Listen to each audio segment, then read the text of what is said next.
ከዚህ በመቀጠል ደግሞ በየሳምንቱ ጥሩ መልእክቶችን የሚያስተላልፉልን እህቶቻችን ብሌን አብሰራ ማያ አብሰራ ዛሬ ደግሞ ስለ 7ኛው የአብይ ጾም ሳምንት መልእክት ያቀርቡልናል። ተከታትለን እንመለስ።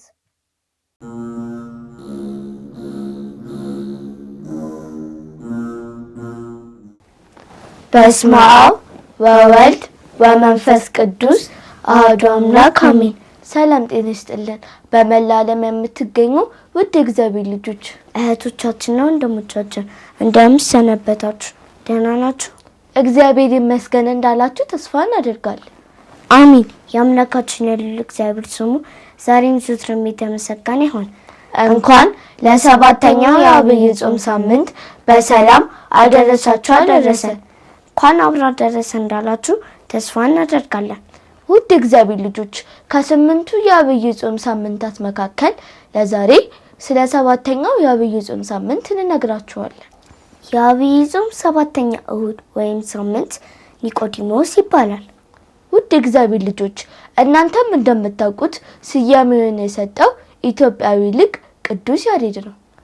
ቅዱስ ያሬድ ከ5ቱ መጻሕፍቶች ውስጥ አንዱ በሆነው ጾመ ድጓ በተባለ መጽሐፉ የአብይ ጾም ሳምንታትን ስያሜዎች ከነስርዓተ ማህሌቱ አዘጋጅቷል።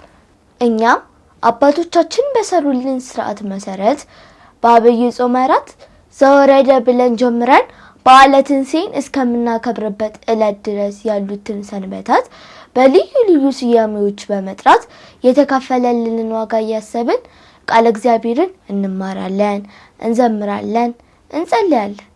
ከነዚያ ሰንበታት መካከል በ7ኛው ሳምንት ላይ የሚገኘው ወቅት ኒቆዲሞስ ይባላል። የስያሜው መነሻም በዮሐንስ ወንጌል ምዕራፍ 3 ላይ የተመዘገበው ኒቆዲሞስ የተባለው የአይሁድ አለቃ ታሪክ ነው።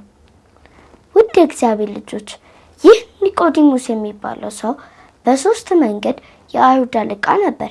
እነሱም በስልጣን፣ በእውቀትና በሀብት ናቸው።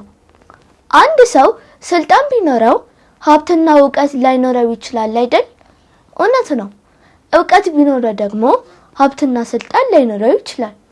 ሀብት ቢኖረው ደግሞ እውቀትና ስልጣን ላይኖረው ይችላል። ነገር ግን ልጆች ኒቆዲሞስ ሶስቱንም ማለትም ስልጣንን፣ ሀብትንና እውቀትን አንድ ላይ አስተባብሮ የያዘ የአይሁድ አለቃ ነበር። ኒቆዲሞስ ወንጌልን ለመማር ከአይሁድ ሁሉ ቀድሞ ተነስቶ በሌሊት ወደ ጌታችን መድኃኒታችን ኢየሱስ ክርስቶስ ይሄድ ነበር። ኒቆዲሞስ ፈሪሳውያን ማመን ባልቻሉበት በዚያ ዘመን ጆሮውን ለቃለ እግዚአብሔር ልቡን ለእምነት የከፈተ ሰው ነው።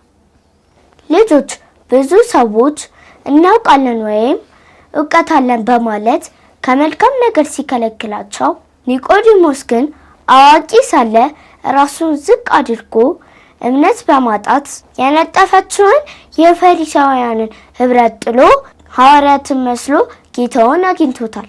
ጌታችን አምላካችንና መድኃኒታችን ኢየሱስ ክርስቶስ ዓለምን ለማዳን ቅዱስ ሥጋውን ከቅድስት ነፍሱ በለየባት በዚያች አስጨናቂ ሰዓት ሐዋርያት ካጠገቡ አልነበሩ።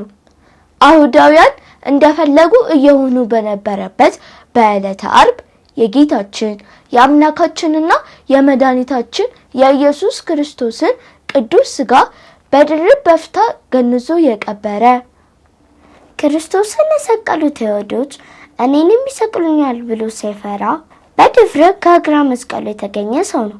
ስለዚህ 7ኛው ሳምንት በእርሱ ስም ተሰይሟል። እውነት ነው። ለዛሬ በዚህ እናብቃ። በቀጣይ ሳምንት ደግሞ ስለ ሆሳዕና እናቀርብላችኋለን። በተጨማሪም ደግሞ መጽሐፍትን አንብቡ፣ ጠይቁ የሚለውን መልእክታችንን እንዳትረሱ እሺ ጎበዞች። ሳምንት በሌላ መልእክት እስከምንገናኝ ድረስ ሰላም እግዚአብሔር አይለየን። መልካም የአብይ ጾም ሳምንት።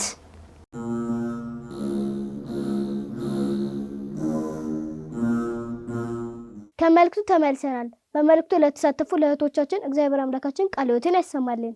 አሜን።